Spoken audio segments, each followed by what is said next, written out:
Hello friends. Well, before I start this video, this is just a reminder that this is the time of year to dress down.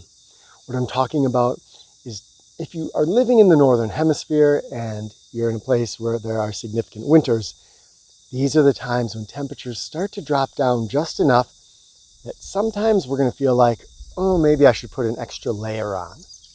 This is the time to not put that extra layer on. The reason being that if you dress down a little bit during this transition time between fall and winter, what will happen is that your body will slowly and fairly painlessly adjust to the colder temperatures. Then when the cold winter comes, you're not going to find yourself constantly freezing. So resist that urge, be slightly uncomfortable. You don't have to go crazy, but just doing it a little bit by little bit, you can ease into it and it's not an unpleasant experience. Last week, I shared a story with you that I did not remember the origin, but it was not my own. It didn't come from my own experience.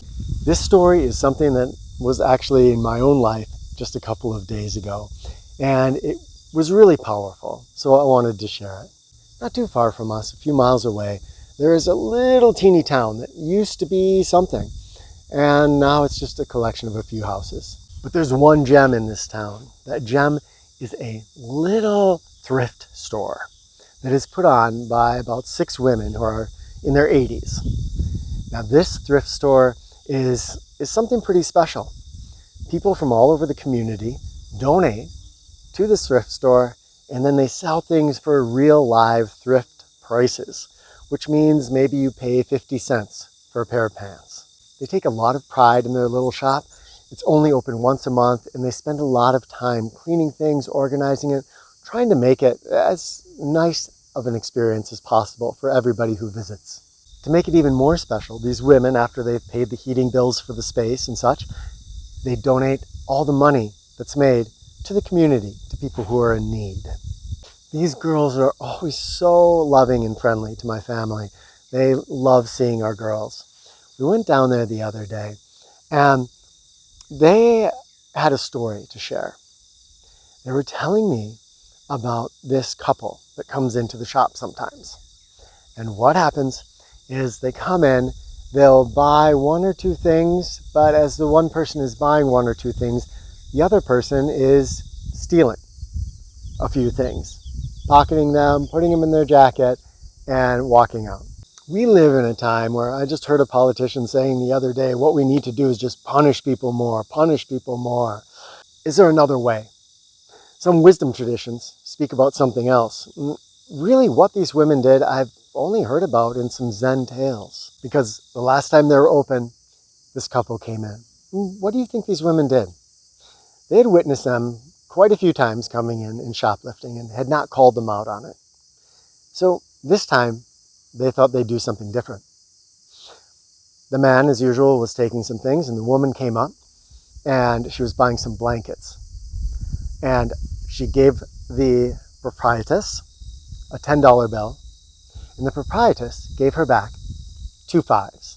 A look was exchanged between the woman and the proprietress. And in that look, that woman, the proprietress, she communicated compassion.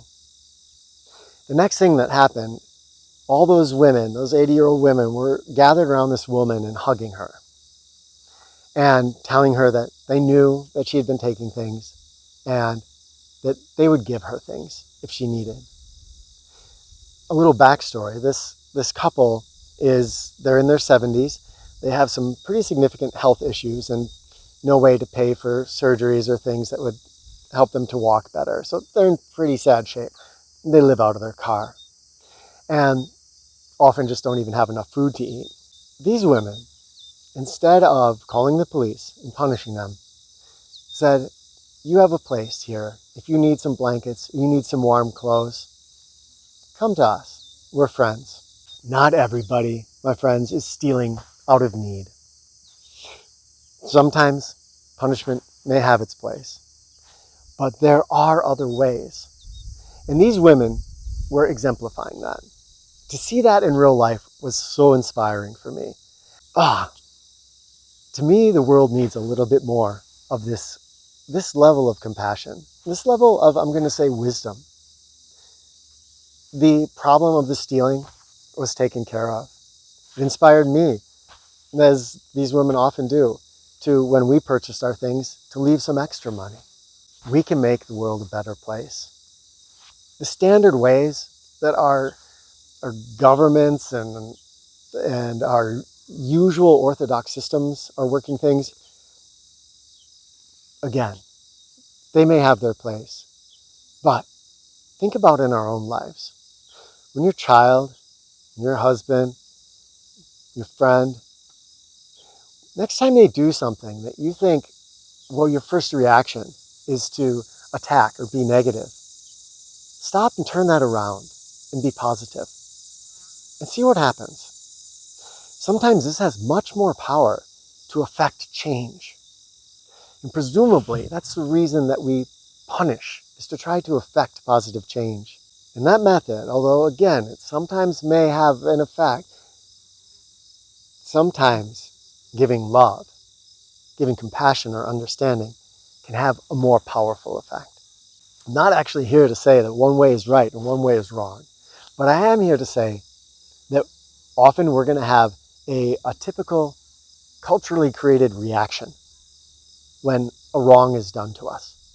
And sometimes it's worth stopping, taking a moment and saying, is there another way, an out-of-the-box way that I could approach this that might leave a more powerful impact than me just snapping at a person, yelling at them, giving them a timeout? Share your thoughts in the comments, my friends. If you've ever taken an out-of-the-box approach to something wrong done to you, share it in the comments. Your stories will inspire us all. All right, so much love to you all, and thank you for joining me today. I will talk with you in the comments.